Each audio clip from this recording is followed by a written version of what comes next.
Hi hello friends, എല്ലാ കൂട്ടുകാർക്കും ചെമ്പനീർപ്പൂവിന്റെ പുതിയ റിവ്യൂയിലേക്ക് സ്വാഗതം. അങ്ങനെ നമ്മുടെ ശ്രുതിയെ ട്രാപ്പിലാക്കിയിരിക്കുകയാണ് നമ്മുടെ സച്ചി ആണെങ്കിലും അതുപോലെ തന്നെ ചന്ദ്രമതി ആണെങ്കിലും. അങ്ങനെ സച്ചിയും ചന്ദ്രമതിയും ഈ ഒരു കാര്യത്തിന് വേണ്ടിയിട്ട് അവരൊന്നിക്കുകയാണ് ചെയ്യുന്നത്.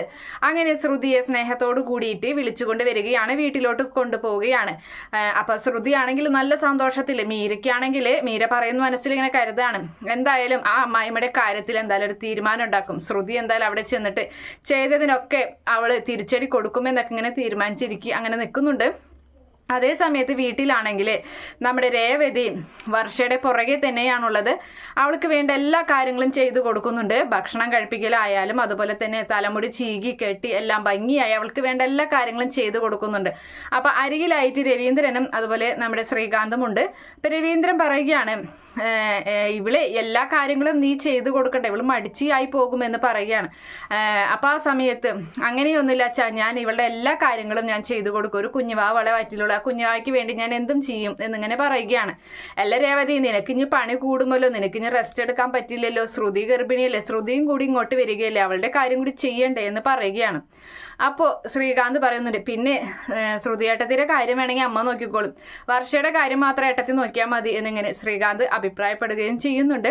എന്തായാലും എനിക്കിതൊന്നും ഒരു ഭാരമല്ല, എനിക്ക് റെസ്റ്റ് ഒന്നും വേണം, രണ്ട് കുഞ്ഞുങ്ങൾ ഇവിടെ ഓടിക്കളിക്കുന്നത് കണ്ടാൽ മതി, അതിനുവേണ്ടി ഞാൻ എന്തും ചെയ്യും, ശ്രുതിയെയും ഞാൻ ഇതുപോലെ തന്നെ നോക്കും എന്നിങ്ങനെ നമ്മുടെ രേവതി പറയുകയും ചെയ്യുകയാണ്.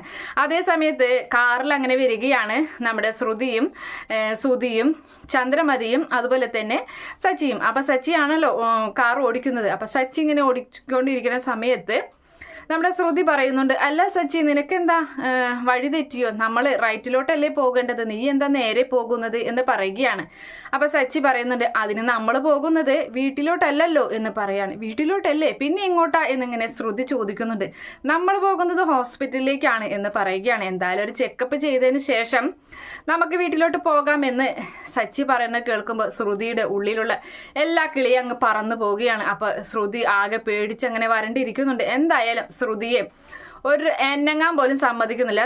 സച്ചി ആണെങ്കിലും അതുപോലെ തന്നെ നമ്മുടെ ചന്ദ്രമതി ആണെങ്കിലും കാറിൽ നിന്ന് ഇറങ്ങുമോളെ എന്ന് പറഞ്ഞ് നിർബന്ധിച്ച് ഇറക്കുകയും. അപ്പൊ ശ്രുതിയും പറയുന്നുണ്ട്, അതെന്തായാലും നന്നായി, ഹോസ്പിറ്റലിൽ കാണിച്ചിട്ട് നമുക്ക് വേറെ കുഴപ്പമൊന്നുമില്ല എന്ന് പറഞ്ഞാൽ സമാധാനത്തോട് വീട്ടിലോട്ട് പോകാലോ, ഇവളാണെങ്കിൽ ഇവിടെ ശരീരം ഒന്നും നോക്കി കാണില്ല എന്ന് പറയുകയും ചെയ്യുന്നുണ്ട്. എൻ്റെ കുഞ്ഞവിടെ സുരക്ഷിതാണെന്ന് അറിയാലോ എന്നിങ്ങനെ ശ്രുതിയും പറയുന്നുണ്ട്. അങ്ങനെ അവളെ അങ്ങനെ സ്ട്രക്ചർ കൊണ്ടുവരികയും അതിൽ കിടത്തുകയാണ്. നമ്മുടെ ശ്രുതി എടുത്ത് കിടത്തുന്നുണ്ട്, അവളെ അങ്ങനെ കൊണ്ടുപോവുകയാണ്. അങ്ങനെ ഡോക്ടർ മുറിയുടെ പുറത്ത് അങ്ങനെ ഇരിക്കുന്നുണ്ട്. ശ്രുതിയുടെ കൈ അങ്ങനെ മുറുക്കെ പിടിച്ചിട്ട് ചന്ദ്രമതി വിടാതെ പിടിച്ചിരിക്കുകയാണ്. ശ്രുതി ആണെങ്കിൽ ആ കൈ വിടാനുള്ള എല്ലാ പരിപാടികളും നോക്കുന്നുണ്ട്. പക്ഷെ ചന്ദ്ര എവിടെ വിടുന്നു, ചന്ദ്ര ചിരിക്കുകയാണ് ചെയ്യുന്നത് നമ്മുടെ സച്ചിയുടെ. അപ്പൊ സച്ചിയും ചന്ദ്രയെ നോക്കി പുഞ്ചിരിക്കുന്നുണ്ട്. ഇവളെ പൂട്ടാനുള്ള നല്ല 8ന്റെ പണി രണ്ടുപേരും ചേർന്ന് അങ്ങനെ ചെയ്തിരിക്കുകയാണ്. ശ്രുതി പെട്ട രീതിയിൽ നിൽക്കുകയും ചെയ്യുന്നുണ്ട്. എന്തായാലും അങ്ങനെ ഒരു ഭാഗമാണ് നാളത്തെ വീഡിയോയിൽ കാണാൻ പോകുന്നത്. ഈ റിവ്യൂ ഇഷ്ടപ്പെടുകയാണെങ്കിൽ ഈ ചാനൽ ഒന്ന് സബ്സ്ക്രൈബ് ചെയ്ത് സപ്പോർട്ട് ചെയ്യണേ. Okay friends, bye, thank U.